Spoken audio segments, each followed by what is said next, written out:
Monday 6:30 p.m. Eastern. A Healing Path with Reverend Robyne Marie. Zizi Majid. Surviving illness and their loved ones. Special guests.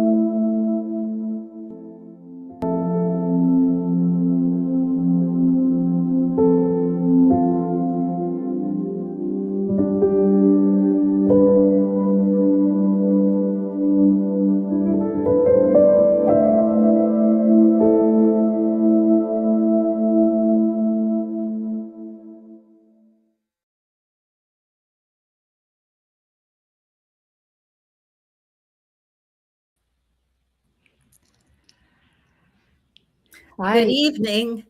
Good evening. Hello, how are you, Robyne? Good, thank you. I'm okay for a Monday. Monday's a tough day. It was rough, yes. Yeah. Not bad, just busy, very busy. Monday's a tough day. The weekend you relax and then you have Monday. I'm excited about the show we have ahead of us and the guests that we have. So let us start with our usual breathing exercise. Yes, let's relax. Yeah, to relax, center ourselves, and be more focused and calm our minds. And I do a short one. So the way it works is you inhale slowly, hold your breath 1, 2, 3, and exhale slowly. So let's start. Okay, inhale.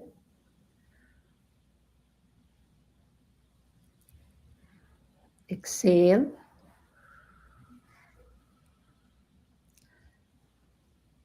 Inhale.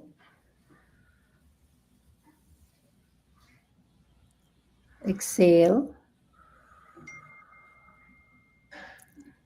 Inhale.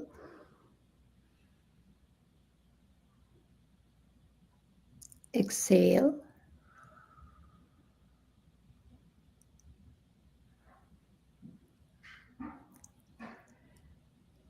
Okay, I hope you're ready, Robyne. I am kind of today. Yes, that always helps.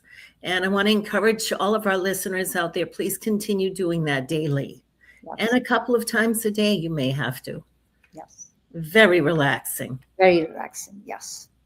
So before we start with the usual, let's talk about what's going on with you and how was the week like? And yes, Friday was very, very busy. I was volunteering through the Women's Club for the National Cancer Association, and we raised almost $80,000.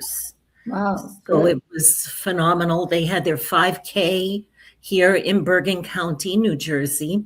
And of course, they have it all across the country. So I hope you get involved. I do encourage you. And, the little bit that you can do to help, how much it can bring in for these needy people, certainly helping them with their illness, with medicines, with cures, hopefully. They're making a lot of progress. So you'll be happy to hear that I registered for their walk. It's a 62-mile walk for the whole month of July. Oh my! It's posted on my Facebook page, and so it's approximately a little more than 2 miles a day. Hopefully, I'll be able to do it. I'm going to do it. That's a resolve to do it. So I've registered for it. So that's a great, I think that's a great thing anybody else wants to do, And please go to my page and donate or whichever way you can help. So today, the topic Our topic. Yes. Is survivors of illnesses and their loved ones. Yes. So keeping true to, staying true to our purpose and why we started this is about trauma and healing, and how when, trauma hits your life for different reasons, illness is one of them, that how do you move forward then? And whether you're a patient or a survivor, or whether you are a loved one taking care, a caregiver, or just family. So that is, the topic, and that's the guests that we have are here to, shed some light on that. Yes.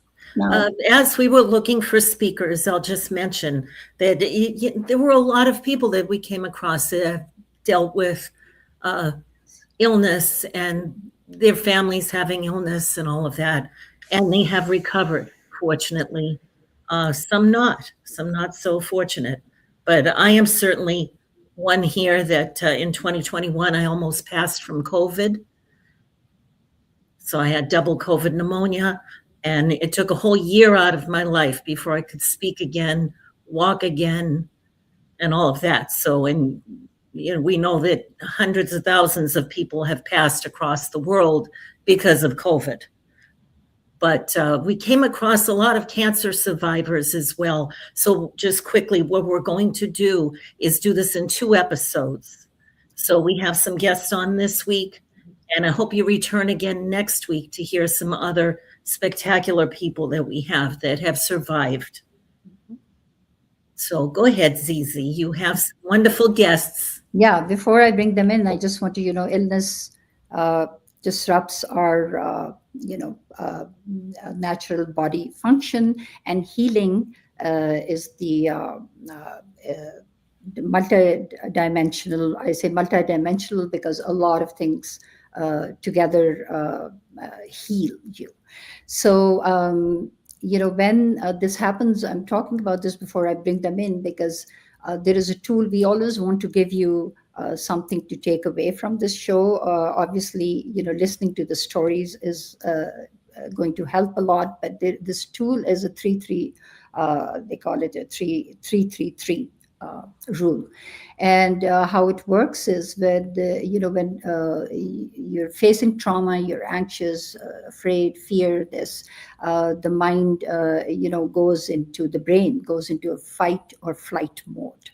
And so what happens is, if you follow this 3-3-3 rule, it brings you back, kind of centers you, focuses you, and our nervous system signals the brain that you're safe.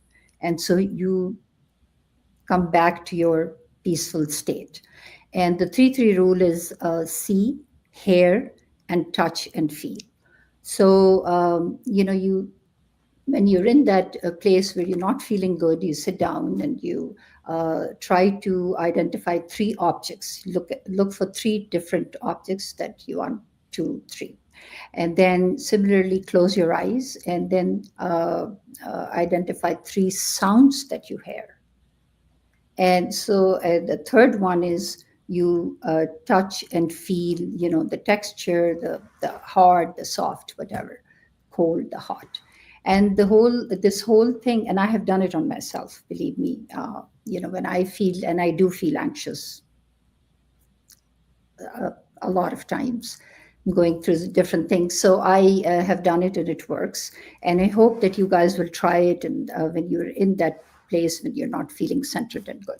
So I think with further ado, let's bring in our beautiful, we have beautiful young ladies, twins, and Kelli and Kristin. Can we bring them in, please?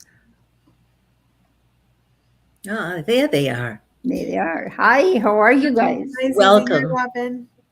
Thank you for having us. Oh, thank you for being here, for sharing your story. Really, it's to me, this is very personal, again, because I've known them for a very long time. They're my daughter's very good friends, and they've literally grown up together. Mm-hmm. So, and I have seen them go through a lot. And so it's a very special moment for me to have them here, and for you to share the story, which I really haven't seen you for a long time. So I'm so honored, honestly, I am, that you both are here. So why don't you introduce yourselves and tell us a little about yourselves? Okay. I'll go first. I'm Kelli. We obviously have different last names right now because we are both married, but we are identical twins. And We couldn't tell. We are very close, and we always say the greatest blessing our parents gave us was each other, and especially with what we went through with our mom, which we'll get into detail, that is definitely true. We're 38 years old now. We just celebrated a birthday last week, and I live in Bergen County with my husband and our two little boys who are 5 and 4 years old, and I'm currently at home full-time with both of them. I stopped working 3 years ago, taking a pause in my career, and that's where I am. Thank you. Very good. And you, Kristin? Hi, I'm Kristin. Like Kelli said, 38 years old. I live in Hoboken, New Jersey with my husband, my son, and my Boston Terrier, who is I like to call my firstborn, my puppy. I've been in Hoboken for a few years. I'm a senior manager at a Big Four public accounting firm. Zizi, I love the 3-3 rule. And that is something I took off 8 months from my career to have a personal leave, mental health, like priority. And in that, I worked a lot with my therapist and psychiatrist to kind of work on my mental health and healing. And the 3-3 rule was something that I learned a lot about, and I completely support the power in that. So thank you for sharing that. Thank you. Thank you for, yes, it is. Okay. So, go ahead, Rob. You want to ask? No, I was going to ask. I believe it was your mother that had experienced illness. Mm-hmm. So if you'd like to tell us a little bit about that. How old were you then, and the process of what happened then? Yeah. So we were 19 years old. We were actually in college. We were sophomores in college. We went to school together at Villanova University outside of Philly, and we had come home for a school break. And Kristin doesn't remember it as well as I do, because we actually caught up on the phone the other day about this. And I remember thinking my parents were acting weird, and also we were 19 years old. Now I'm like, oh my gosh, I can't believe the things that I thought back then. I thought maybe my parents were getting a divorce because they were acting really weird. Mm-hmm. And then they ended up coming down and telling us that our mom had breast cancer. It was later found out to be triple negative breast cancer, which means that her body lacks the 3 most common receptors that are targeted to treat breast cancer. So it's the hardest breast cancer to treat. So we were 19 and our mom was 52. And I think we didn't have any friends with parents of breast cancer or any type of cancer, I think, at that time. Maybe some grandparents might have passed. And I think we just were in shock and didn't really know what that meant. And I think we just were like, well, mom's going to beat it. And she was always so positive. So we always just thought, okay, it's just going to be part of life. Right, Chris? Mm-hmm. Yeah. And I think, as the journey continued, it was definitely a lot of ups and downs, which I'm sure many people can relate to. I think that cancer is something that is a constant roller coaster. Mm-hmm. And it was a lot for us when when she was first diagnosed, of a lot of like ups and downs of bad news, good news. And when we would get good news, it would be a relief. And then we'd be greeted with bad news sometime after. And, I think that our mom, she really, she met it with such a strong confidence and positivity that in our mind, we thought, oh, of course she's going to beat this. It's something I think, like Kelli said, we were so young. And obviously I think looking back now, there's people who have experienced loss at even a younger age that I find gratitude in the time that we did have with her. But I think we also didn't recognize the reality of it when we were only 19. Right. Too young. Yeah. Yeah. Kristin, I love that. I love that you said that gratitude. Mm-hmm. Yeah. It is so important even now, today, for you we have to be grateful for what we have, what we lost, or what is not there, what is not going to be there. We have no control, but blessed we are for what we have, and to be grateful for that. Yeah. And I think we've worked on gratitude. Like my sister and I even have tried daily practices of gratitude together to help each other heal, even 11 years out that we lost our mom 11 years ago to breast cancer.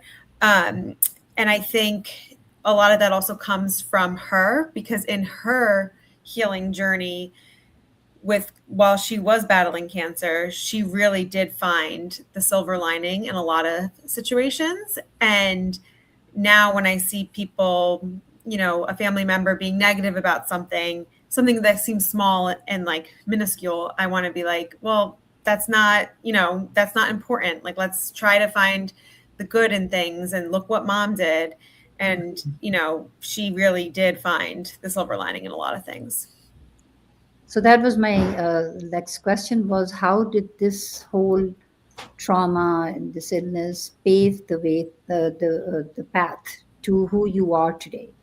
To how did it bring you to this? Because, like you said, a lot of people get break, and a lot of, they cannot handle, like at a young age, a mother, you're just two of you.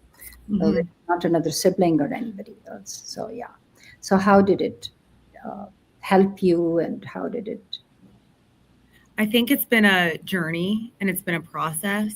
I think for a while there, it was hard to overcome the fear of bad news, because I think we can remember a lot of times returning home from college, or, when we lived in the city and coming back, it'd be like, an update with her diagnosis, or when we had thought we were like celebrating her getting well, like it had metastasized to her bones. And then that's when it started to become more debilitating. So it was really hard to go through that. And I can even remember, like, when I first got my dog, I was so nervous that my dog was going to pass away, because I was putting a lot of that fear of like grief on him. And I've worked, with my therapist to kind of like work through that fear, that I think from like a healing journey, working on myself, working on gratitude, working on the coping mechanisms has built me into becoming like a more empathetic person. I feel like I carry myself and I like to lead with a lot of empathy, but it's been a lot of work to get to where I am. I would say when I think about how it's shaped me, I think it actually made me be a little more resistant to wanting to become a mom myself. I was pretty scared of what would happen if I, became a mom and I left my child early. Like, I felt gypped from what we had with our mom. But, I know the mention, I know we keep saying gratitude, but I can remember Kelli and I had gone to Canyon Ranch in Arizona after my mom had passed, because that was the last vacation we took with our mom when she was well. And someone had said to us when we like went to like a journaling exercise on gratitude, like, wow, you had really good 26 years with her. Some people don't get any good years with their mom. Like, they may have a strained relationship. You can experience grief, right? Even when the person's still there. Yes. So once I started kind of turning it around to that and thinking like, okay, I can't hold on to this fear of leaving my child. And then, I learned I was distracting myself with work for too long, and like I needed to work on myself a little bit more. I kind of changed my mindset of like, I can't let fear hold me back. And my mom would want me to be embracing life and living life to the fullest that I can here today. And, after I did do that work on myself, like I subsequently had my son, he's now 2.5. And I like redefined how I define myself as a person. I redefined like how I look at success as myself. And I'm like really grateful that I was able to kind of have that time to get to where I am. And, I just want to share, like, I think I find so much power in like meaning and spirituality. And like my son was actually born one day before the anniversary of my mom's passing. And when we celebrated his 1-year birthday, it was right on the anniversary of 10 years since she had passed.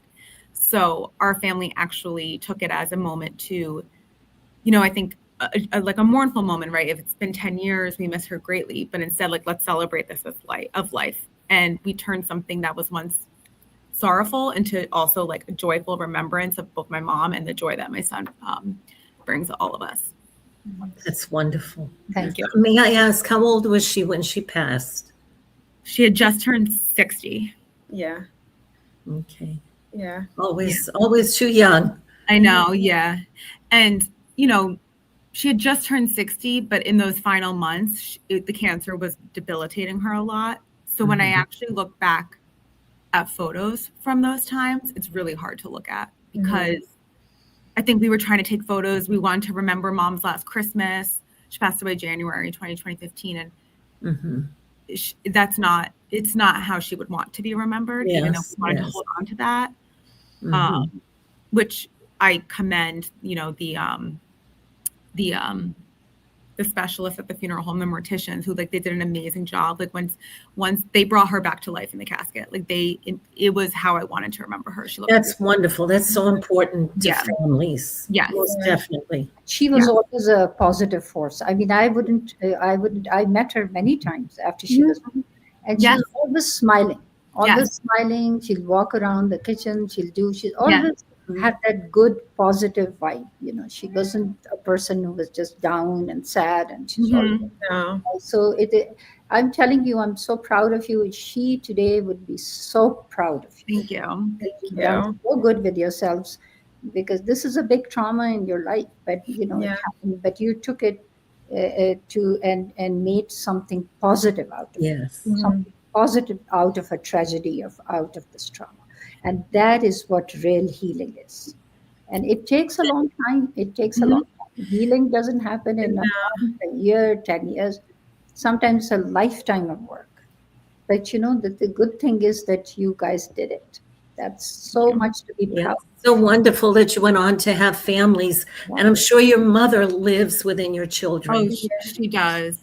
And that's also something else that Kristin talking about gratitude is, our both husbands now, we were dating at the time, so she got to meet both of them. Oh, and that's nice. She actually asked them both, please, be there for my girls. And so that's really important to me. It's something that I find gratitude in, that she had that moment. So she wasn't there for our weddings or engagements or the birth of our babies, but she was there to meet them. And then I think one of the biggest things that we changed our paths was that we grew up really fast, because we were 26 when she passed away, and we were the ones who were planning the funeral. It was really hard for my dad to do that. And, we were the ones who, when she was really sick, we were full-blown caregivers. We would take turns, who was going to end up, helping her up in the middle of the night, and also grateful that we both had jobs that we were allowed to work from home and be there with her. And I really think it just helped us grow as people, and as Kristin said, made us both more empathetic and understanding today. Very true. I'm sure. Thank you so much for sharing all of that. Yes, thank you. Truly appreciate. I know that, I don't know if Sonia's watching, but I'm sure she'll watch it later. But so proud of you guys, and you should be proud of yourselves. Thank you. Both have lovely families, and God bless. And the one thing that you said also, Kristin, is that you were afraid, and that's normal also. Because, when you go through such a tragedy, you're afraid that it'll happen, even with the survivors. Yes. Survive, because they're always afraid that it might come back. Something might happen. Because like you said, it's good news, and then there's bad news, and then there's good news, and then the bad news. But you know what? You have to think positive, and you have to think that everything will be okay, and you have to work towards that. And that's it. And the rest is out of our control. Yeah. We can't control. Yeah, that's it. It's so true. And our mom loved the thought of the power of now. She really believed in being present. And I can remember towards the end hearing the One Republic song, I Lived, and being like, Mom, you have to listen to this song. And she at that point really was losing a lot of her gross motor skills, and we played it, and she lifted up her hand, and she was like rocking her hand to the music, and we played that song later at her funeral. And now there's been many moments in our lives where the song will just come on out of nowhere, and it's a sign from above. And I take it as a sign, definitely. It just brings such love and joy to me, because I know she's watching. Oh yes, she's always with you. Always. Yeah. So, and the kids, I'm sure you talk to them. We do, yeah. Your pictures, I'm sure you We do. Yeah, and a tradition that we started is we go to the cemetery every Mother's Day, and we actually plant flowers, and the boys wear pink shirts, and they say, we're going to see Grandma Deb, and even they say Grandma Deb is in heaven, and I don't know if they fully know yet what's in heaven. We'll be in church and they'll mention heaven, and Dylan will look at me and say, just like Grandma Deb, and I say, yep, Dylan, just like Grandma Deb. Oh, and I remember you saying wonderful. Their grandma, but your grandma, I remember. Oh yeah, we called her Goggy. Yeah, they were all the same, and they were. You loved her, Sonia. Yeah, she did. God, I was like, I remember that. It's such a beautiful family, Robin. Oh. It was such a huge tragedy, but this is life. Which also, with the path of healing, your family, your community, your support really makes a big difference. And we are so grateful that we have a good core family. This tragedy definitely made my sister, myself, and my dad really close. All of our friends were there for us. Sonia was with us in the hospital with our mom at the end every single day. We have those friends that we can still call and talk about her. And it's just really important to always, lean on your community, especially when you need them. Yes.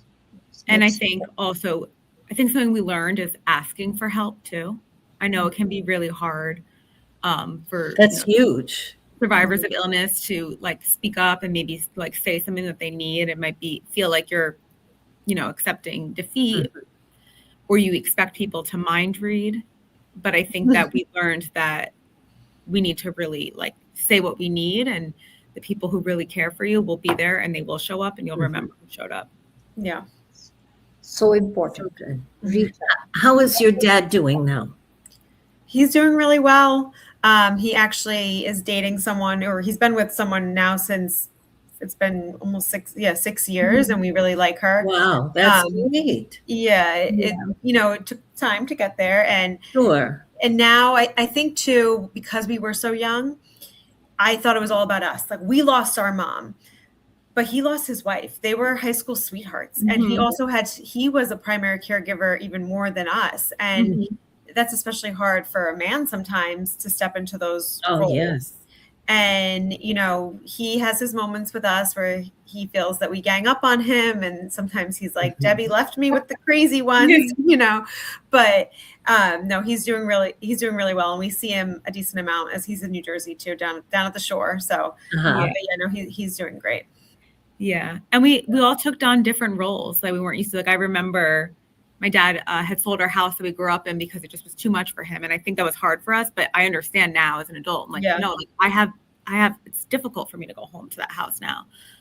It is very healthy to move out of that. It was. Yeah. And he moved to an apartment where he rented for a little bit, and he wasn't used to renting, and he didn't even know what to do. And Kelly had to pay his bills for him. Kelly was the finance manager for my dad, who my dad, he had a corporate job his whole life, but when it came to paying rent online, he was like, what do I do?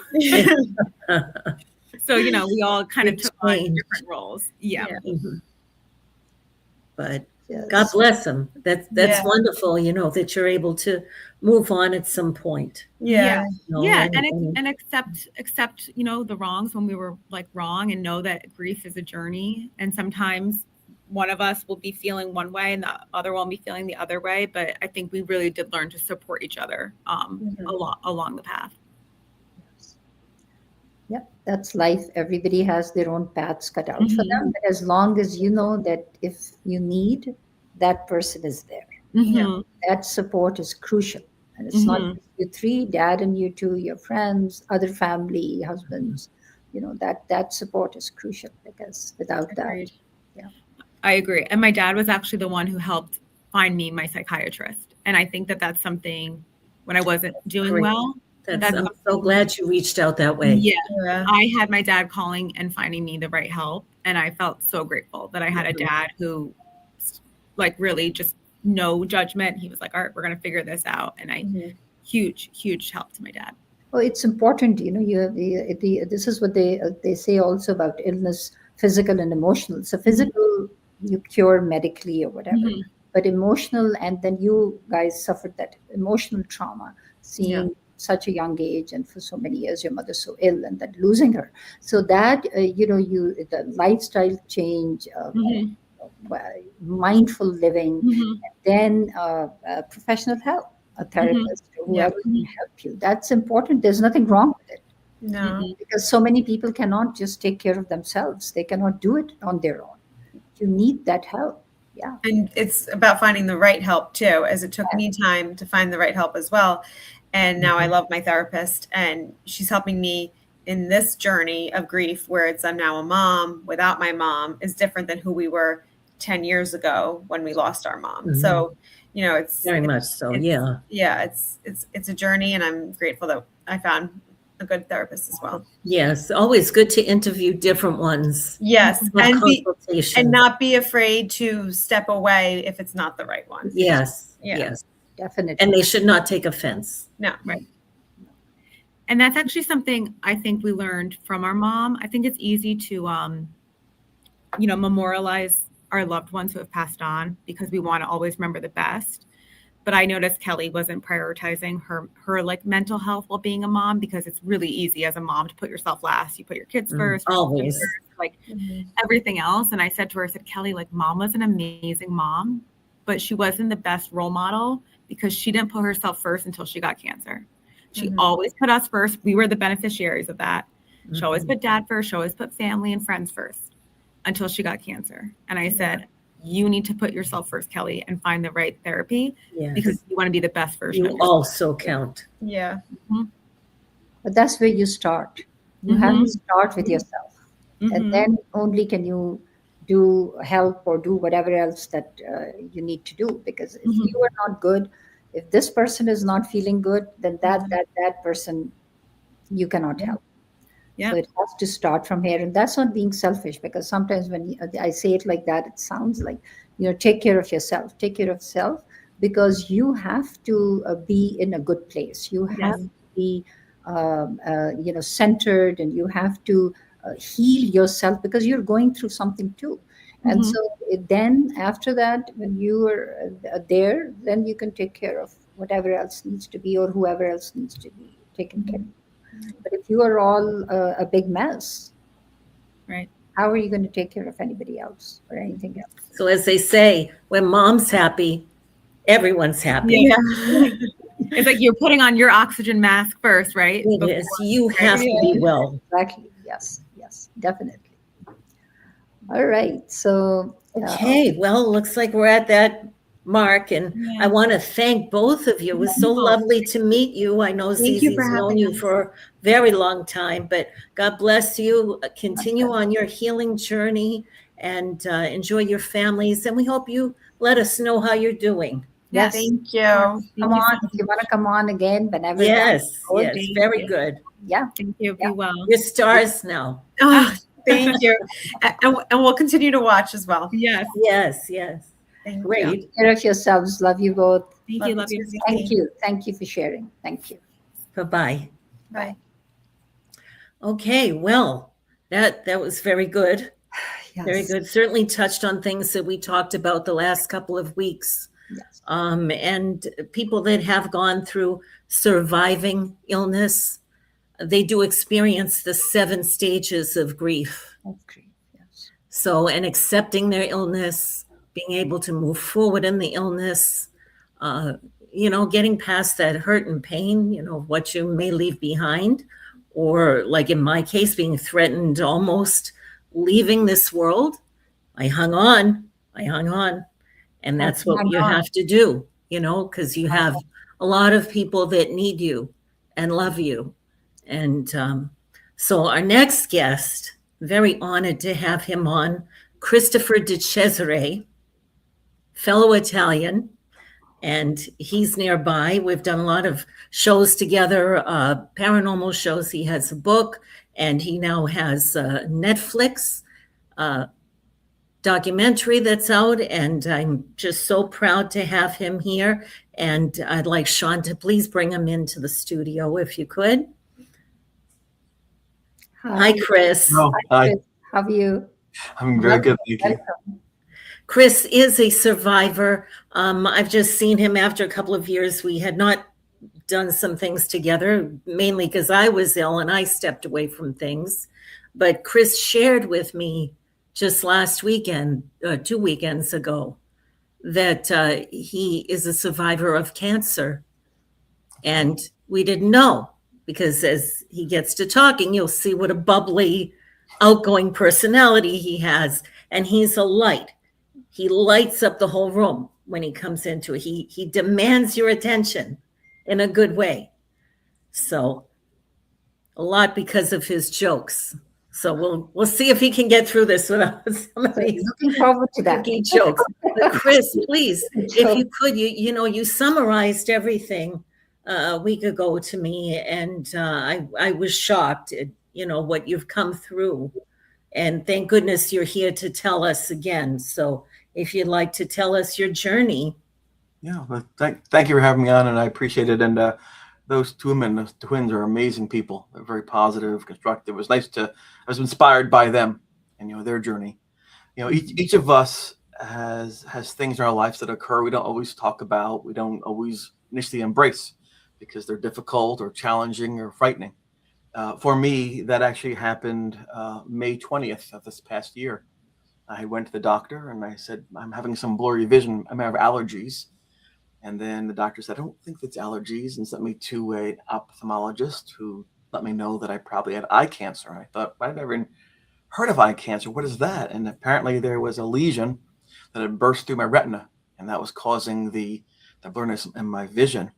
And they sent me down to Sloan Kettering in New York City, Manhattan. And I met with the doctors, the surgeons. One of them is Dr. Jasmine Francis. She's world renowned, very intelligent, kind, amazing individual. And she asked me what my goals were. And I said, well, I'd like to keep my vision. And she said, well, that's a nice thing, but our job is to keep you alive. If the cancer spread, by your brain, you might have months. And that was a shocking thing to hear. I hadn't even thought of that. I thought, well, it's an illness. Let's fix that and move on. Only 3 weeks prior, I'd been told my Netflix show was coming out in the fall. And I thought, oh my gosh, I can't even see it. I have a granddaughter who is 6 years old on Poplop, and I just love to see her. She's such a bright light in my life, and I thought, oh my gosh, no Poplop for my granddaughter, Sylvie. And so I needed a couple seconds to just think. And I went through all the stages, I think, in 30 seconds. Boom, boom, boom, boom, boom, boom, boom. And I just looked at the doctor. I said, well, thank you for telling me. Let's do this. And, it was an interesting thing to put payable upon death on your accounts and to make sure your will is okay. And but that's what you do to be responsible. I'm a father. I'm a grandfather. I'm a husband. So I want to make sure my family is okay. And on June 2nd, my wedding anniversary of 36 years, I had my surgery called the brachytherapy, where they inserted radiated pellets on a disc, and they put that behind my eye. Don't ask how. I'll just leave for that part. It's fascinating to me. Right, and the idea was to burn out the cancer out this way. And I remember the doctor said right before I was going under surgery, she said, this is strong enough, this radiation, to kill 20 people. And I thought, wait a second. I'm a person. Is that bad? Because I had to be quarantined. And they said they focused it so precisely that it just went out of me and not into my body. So on June 5th, I had a second surgery to remove the radioactive materials. And I was told that, well, you're 80% chance to be blind in your eye. We're hoping we got most of it. We got to see. And I woke up and I had sight in my eye. I got to see my family. My sister bought me this T-shirt, so I wear it down in Manhattan. My mom, my dad, my wife, my family, all were so kind. And the most amazing thing to me was on Facebook, Instagram, and on X, all those things, hundreds of people reached out to say, you got this. We believe in you. We love you. And I thought, oh my gosh, I'm not anyone to them really, but it was nice to know that in some way I had a positive impact on them. They cared enough. I had students who reached out to me 20 years ago, and I felt so loved. I could almost feel the warmth of their energy and their prayers and their kindness. And I stopped that moment to say, you know what? I know it's going to happen. I might have 90 days, maybe longer, but at least I know I lived in a way, thankfully, either through grace, through wisdom, through luck, that I had value to people, in some way I mattered. And I was so glad that I was able to accomplish that before I left. And now you see me. I've had 4 more surgeries. There's no more cancer in my body. I I'm cancer free, thankfully, and Oh, I get amazing. to share that journey. And it's interesting because people talk to me about mostly the haunting in college. When I was 19, it's my age with the ladies were when their mom got cancer. And back then I had to quarantine because the ghost was chasing people and I had the scratches on my back. And so in a way, being quarantined for the surgery was almost like going back in time to the first time I had to quarantine.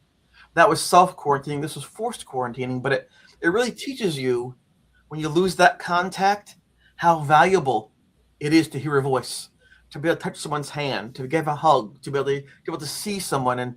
And I think, to make this quick, if it's not too late, it's just I realized to enjoy every meal, every sleep, every friend, every song, every moment. Yes, you certainly see things differently after Yes. going through that. It's a Absolutely. whole different perspective on life. Yes.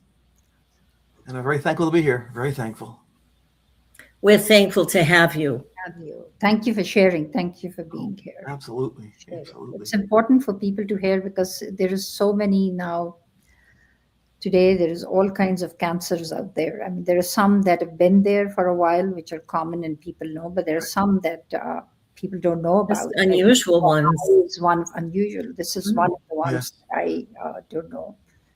I didn't know that, and I'm so happy that you didn't hesitate and took care of it quickly. And yeah, Well, my doctors were tremendous. In my book, I thank my doctors. The doctor who found it, the doctor who advised me, the doctor who treated me.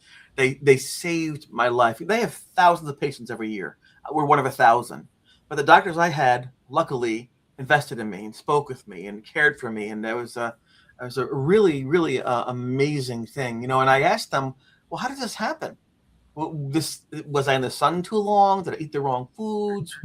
And they said, no, this is genetic. It passes down in your genes. It can skip 5 generations, 8, 2, 6. You just never know. So it's in there. And like many cases with breast cancer too, it's good to know what the history of your family is, so you can keep alert for those things, just in case you catch it right away. Because like anything else, the sooner you catch it, the greater your chances of getting through it. And so again, I can't tell you how lucky I am. did you find out, or did you know who had in the past, which member of the family, or no? That Anyone immediately that had it? Well, I did ask. I did some research. I had a great grandfather who was missing the same eye. Like a big eye. He passed away before I was born. My mom was still young. And I didn't know if maybe that was what had been, because the doctor said to me, 50 years ago, there's no eye. 100 years ago, you're gone. That's it, just to the end. So I felt also very lucky. Sometimes we fantasize about, what if I lived back in this Victorian era? How wonderful. What if in the age of Emperor of Rome? But in my case, living here and now was the best option for me, because it allowed me more time to be with family and friends and to hopefully share a message of positivity, and so I'm lucky to live when I do. Absolutely. And you share so much love and light wherever you go. You really do. I appreciate that. Speaking of which, I have a joke. Oh, here we go. We almost made it. Okay, here we go. Why did the ghost take the elevator? Why? To lift his spirits. Sorry, I said Oh. Every time I speak, I do one silly joke like that. Yeah, that's a good one. Oh my gosh. Just the one? Just one? Oh, I have many, but not for now, I don't think. You told us a couple at the conference. Keep your viewership up. I don't want to ratings. I went home and I was trying to teach my granddaughter how to say them because they were so cute. Right. She said, Nana, that's not funny. She said, She's probably correct about that. Yeah. She's 4.5. So I said, you have to appreciate who said it, honey. If you say it in the beginning of your lecture or speech, people think, oh, that poor person. The bar solo, you wrote over the bar. It's easy. It's a home run. Like, oh, he's speaking now. Good. So the very low, and then you sound coherent afterwards. This is one of the great things you have that might help a lot of people, is having a sense of humor, is laughing just laughing, because it helps lift you up. You're right. The ghost So and the thing, healing. but it helps lift everybody's spirits up. And you laugh, and you listen to something funny, or you read something funny. So this is something that is good, and I keep it up because Thank you. it helps. Definitely helps. Yes, and when someone does get cancer, it affects not just the person, as we learned in the first half of the show, but people who are associated with that person, friends, family, relatives, and coworkers. People get very sad about this. They're very sad they get cancer, and I would say, no, it's actually good. People talk to me; they love me so much. I'm just like, yay, cancer. I really tried to make a joke of that, so they felt better about it. Because I think if you're depressed, they feel worse for you. But I think if you have a sense of humor about this and Oh, you're yes. positive about this, I think that buoys their spirits too. Because I always talk to people about the idea of when parents pass or someone passes, and it's very natural to mourn. People mourn for a day, a week, a month, a year, and that's legitimate because we each have our own feelings about how we recover from that loss. But the thing though is, I tell people, but if your mom were here now, what would she tell you? Not to be sad, to live your life, to stay healthy, to do what you want to do, because they love you and you love them. So it's hard sometimes in the moment when the suffering hits you, but the people that you lose would tell you one simple thing: please live your life, enjoy it. Especially if you're of the mind that they still watch down over you and can be part of what you are spiritually. They want you to be happy no matter what. And so while there's a sense of, I'm sure, satisfaction that someone loved you a lot, you still want the people you love to have a nice, healthy life like you want for them. Of course, they wouldn't want anything else. Right. I think it's important to remember as we go through our hard times. Yeah. But also, doctors always tell you that if you want to live, you have to have the will to live. Yeah. So if you give up, even if it might not be, an illness that might be terminal or whatever, fatal or whatever, then because you give up, you lose that ability to heal yourself and to become healthy again. So many times, like you said, you have to, if you have that good attitude, the energy, the willingness to live your life, and the want to live your life, that I want to live this life for whoever it is, for yourself, your Right. children, your spouse, whoever it is. And sometimes small so victories help. important. Little victories help. When I woke up from the surgery, I'm like, yes, I'm here. I just so happen to be here. Yes. How much I appreciate just happen that. to be here for the surgery, and then they brought in the food. I'm like, well, hey, you know what? I'm hungry today, even though it's kind of a hashy material, but you eat it because, hey, somebody took the time to make that for you. So I really tried to focus on small victories. And when I was younger, as a teenager, I used to run marathons. The New York Marathon, Montreal Marathon. They're 26.2 miles. That's a long ways to go. And so in a marathon, you do 1 mile at a time. You focus on your water intake. You follow your splits on your arm for your time. That's what you do, And so I think that also helped me to get through, because you take it one operation at a time, one day at a time, and a lot of victories you can have in doing that. Yes, definitely. I think you were being prepared for this. They say everything you do, the journey, it's leading you to somewhere or something. So Yeah. I think you were being prepared for this. I didn't feel prepared, but you're right. I was being prepared for it, because sometimes you don't know what happens next. You don't always know. And hopefully, a good parenting helps, good friendship helps. Mental health is important to have. Physical health is important. And as Robin was saying, with the COVID, it just wears you down and weakens you to where even sometimes thought and speech becomes a very difficult thing. I got COVID as well, and it's very interesting because what hurt most were my eyes. That's very unusual. So I think the COVID weakened my system, where that let the cancer, kind of take control and do that. It might have advanced that even further, which is an odd thing. But again, there was some quiet. I've thought about those things too. If Right? it worsened and weakened other parts of our body and everything. So Yes, yeah. something. So I'm glad that's over. Yes, thank goodness it's over. So I haven't, Robin ever mentioned this, but 2 years ago, I couldn't attend my daughter's wedding because I had pneumonia. And then of course, everything else, the wedding was happening in a week's time. And then that was more important than myself. And I said, well, it's just a flu or whatever, it'll go away but it didn't. And got worse, and then I ended up in the emergency room. And I was admitted immediately because so I was on oxygen for a week in the ICU, and because I had sepsis. I don't know. It was a big, huge. That's very dangerous. Yeah. For me, yeah, from nothing. And I'm a person who doesn't. I just keep going. I don't like, if I have a headache, I don't like taking medications. This, that, the other. I'll just keep going. I'll lie down for a little bit of it. And so it was. I was told that it was infection of the lung and blood that I had. And I didn't even know. I was just, crying because I just was begging the doctors, can I just go to the wedding? And I had oxygen. And can I just go to the wedding? And they said, yeah, when the time comes, because what are they going to tell me? You crazy lady? Right. Yes. You're at the ICU without so serious infection. You can.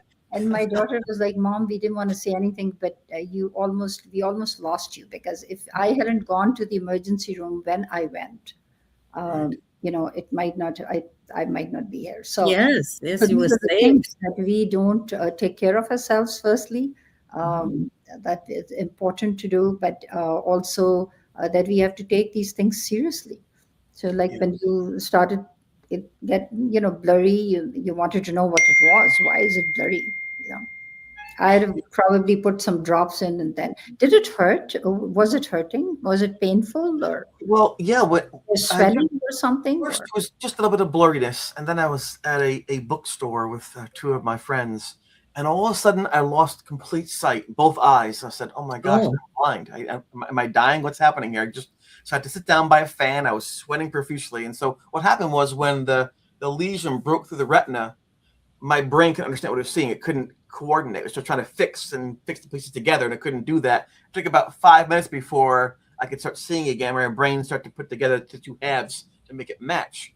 But this eye became permanently foggy because of the blood, the fluid going in there.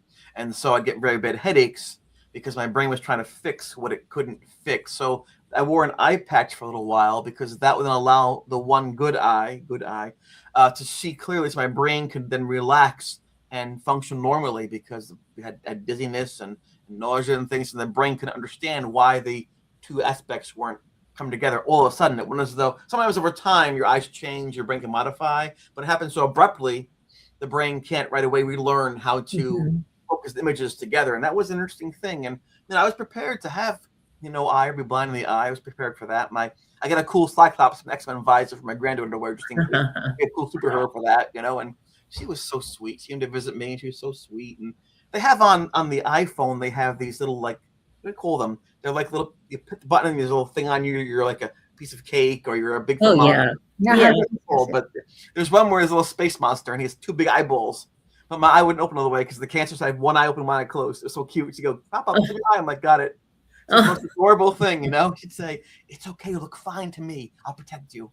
So it's so nice to have such a lovely granddaughter. And yes, that's your joy. She really is. Who would have thought my baby had a baby? I mean, I can't even understand. You can paint a painting and it's beautiful. Make a song and it sounds great, but you create this life in it. The little fingers hold onto your finger, and the eyes open, and they breathe, and they're so tender, and they learn. I remember when she was a year and a half, I took her on a wagon ride around the neighborhood, and she'd make sounds of things she sees, and at one point in time, she pointed and said, moo. I'm like, there's no cow there, Sylvie. Moo. I'm like, no, that's not a cow. And then I looked further, followed her finger, it was the moon. Oh, the moon. Amazed by things for the first time. So I didn't even know the moon was out. And here's this little baby, little girl going, look up there, Dad. And Pop Lock, rather. And it's just an amazing thing because she allows me to see the world again with a very innocent approach. Through her eyes. Amazing thing. And that came in useful, very handy to me when I had the cancer not long after. So very blessed that my daughter made my granddaughter, and I feel very lucky about that too. Yes, much more life to be had. Yes. So Chris, tell us about your book. Oh yeah, well, the book is called The Ghost Boy of Erie Hall. I'll hold it up and so you can see it or not. That's please. Right there. That picture is made at a toga party at college. I was 19. This is the last moment of happiness before the ghost came into my life. This is the last moment where I was living a very comfortable life. Within minutes of that photograph, the ghost started to appear at the college. That changed everything. I've been living in the shadow of those 90 days for 40 some odd years. You know, I learned about coping mechanisms. I learned about problem solving. I learned about friendships. I tried to understand the world around me. I learned that it's important not to prove things, but to understand things. I thought it was very important too. And who would have thought that all these years later, you know, that now I think 11 million people have seen the show now across the globe. So this little experience back at college in a small town in New York, and I didn't even want to have. I wish it didn't happen, but that's the life lesson. Life occurs. Yeah, but the good that came from it. Right. And how you address those things is very important. When you're a teenager, you know, you can be a jock, a brain, a stoner, a geek, a nerd. You know, you're a hip. You pretend you're something. That's facade. That's who you want to present yourself as. The real you is behind that mask. And the real you is different than what you pretend to be. And when things are really bad or desperate, you have no time for the mask. You have no time to pretend. And the real you comes out, for better or for worse. And you might learn things about yourself that you think that's not good and don't like. You might learn things about how strong you are in some instances. And that's actually something to be proud of. But I can tell you this, when you have nothing to offer someone and they still care for you and help you, those are true friends for life. And I learned in the darkest times of my life that these are people to this day are my sisters and brothers because of how we fit together back in the day. So true. I have, gone through that too. And that's so true. I was going to say that trauma, unfortunately, brings that out in the open, who your friends are and not, and who's with you or not. And also like you said, your strengths and your weaknesses, and somehow it makes you sometimes stronger than you could ever have been if you hadn't faced that, whatever it is that you're going through.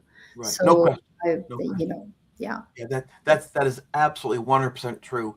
I'm sad that it happened, but I was lucky enough to learn from those moments. In fact, the scariest moment of the haunting for me was what's called the shower attack, where I was attacked in the shower and I fell on the ground and I was passing out and I was bleeding. And I remember I couldn't move because of the shock and the pain and the cold. And I noticed there was one small droplet, a pear-shaped bead of water on my wrist in the shower. And it was shining. It was beautiful, beautiful droplet of water. And I'm just trying to understand what's happening in my life. And then I saw in the droplet of water, the room upside down. I'm like, oh, refraction. Water refracts light. That's science. And then it fell. I'm like, oh, my water. But I realized, wait a second. It fell because of gravity. 9.8 feet per second. So I have refraction. I have gravity. It fell, hit the ground by my face. And the ground from the tile was dark and it's moisture. So I knew that this was happening. Science was working, but I didn't understand why it would happen with this whole ghost thing. I thought, you know what? When someone has dyslexia, they see the letters, but they can't put them together properly. People say, well, they're not trying. They're lazy. No, they're stupid. No. They see things differently. And maybe realize that people see things differently, it's going to happen. And the more rare their viewpoint or vision, the more they'll be criticized or pushed away because they're different. And in that moment, I realized, don't push people away. Rather, you bring them in so that your lenses can come together and work together. Yes. And you had that lesson going forward as you became ill. Yes, that's correct. To do that. So tell us quickly, because we're going to be wrapping up the show now. So we've just enjoyed you immensely. Oh, thank you. So, yeah, as I said, you're always a light around people. Tell us about Netflix, where we can see you. Yeah, well, Netflix in perpetuity. It's called True Haunting. It was done by James Wan, who did the Conjuring movies and things like that. The production company was called RAW. They did the Harry and Meghan biopic and Vatican Girl. Amazing. It took 4 years to make. It's an hour and 40 minutes long. It's in 3 segments to have my father, myself, my friend Jeff, my friend Craig, and Linda, and Father Charlie, they made a documentary of this. So you can go and watch that. It's there now. It was actually number 5 for the Globe in October. That's pretty cool, right? Fantastic. Wow. Yeah, that's people want to hear. And, it's a story of survival. And because of that, now I get to go on the trail now and speak across the country and hopefully inspire people to be thankful and in the moment, as the twins had said. But it's important for others to hear your story. I think, so they know. And It's very helpful. pleasure. Thank you so much for sharing. I mean, Oh, my pleasure. Yeah, this Yes. is great. I love being on your show. It's so positive. and I love the fact that you're so positive. Like Robin is saying, you have this upbeat He personality. is. You would never know. Yeah, You would yeah. never know. You're making. I didn't until he shared the story with me. Yeah, yeah. Well, I'd rather bring light than darkness, right? You open up, you bring light, people are happy because If you can laughter find that, always yes. feels good, right? Yep. A And smile it always heals you physically and emotionally. Yes. Yeah. If you And live it's your life always infectious being- with everybody around you. But a good infection. If you Yes. always live your life being angry and upset, you don't live your life. You just go through a series of anger. But if you can taste your food, you can listen to music now and then and dance like a child again. If you just look at someone and give them a hug, those are great things that once we go, they're not guaranteed us. No. Thank you so much. I think we are Thank you. almost at the end of the show. We loved having you, and come back, like Robin said, to the Yes. whenever you want to. Yeah. You're more than We'll have welcome. other topics. Am I doing it right? Thank you. Okay. And so we'll have the second segment coming Monday. Yes, next week. Of, illnesses. Yes. Yes. And We're going to have Blaine Rohan, who has a podcast on right after hours on All Access TV Network. okay. And And who we have else? Marie Sullivan. Yes. And she is the president of the Women's Club here in Paramus, New Jersey. So returning as president, she's been president a couple of times, and she's come back from just a year ago dealing with lung cancer. And she spoke at the American Society of, Cancer Society last week, gave a beautiful lecture, and everybody loved it. Yeah. So just amazing. So she'll be on next week. I hope you all come back. And again, I thank you. Thank you, Zizi. Robin, you take care. We'll see you next week. Thank you for coming on again, sharing your story. And I think we'll wrap it up now. Yes. Yes. You can reach us on abletosee.com. Yeah. And that's able with the number 2 and the letter C. And then .me. I always say .com, but it's .me. And I have At the Healing Path. So you could everybody, please. Here's my book. I didn't have it last time. Reflections of the Healing Heart. And Amazon, available on Amazon. Please go ahead, get it, read it, and review it. I'd love to hear what you have to say. Yes. So and review the show. Please review the show as well. You can find us right on YouTube. You can sit on your living room couch and pull us right up on TV. You can see all the shows, the past shows. Yes, and make sure you click those little hands that are at the bottom, please. We need that. We love you, and we're. I hope you enjoyed the show, and we'll try to bring, more informative and shows like this, so that where you and tools to heal, and much more to come. Much more to come. Exactly. So take care, everyone. Bye bye. Namaste. Bye bye. Take care. Have a good evening.